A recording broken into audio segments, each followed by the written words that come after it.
notre nation a été endeuillée par des actes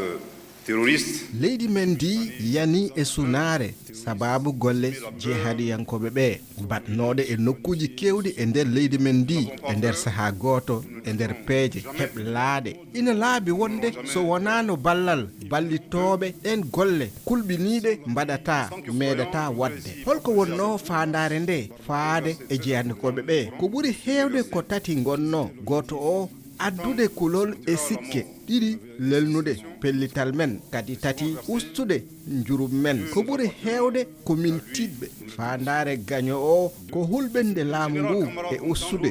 juɓɓuli gendire e jofnude golle maagol Mali hande o miɗo yetta nde fartange ngam siftinde goto fof wonde haare men ngam teddugal e jimandi ko hunde nde yewtatake ala fof feere wonde ma en mbaɗɗum ha jiyaɗinkoɓe ɓe momto ha laaɓa ceerno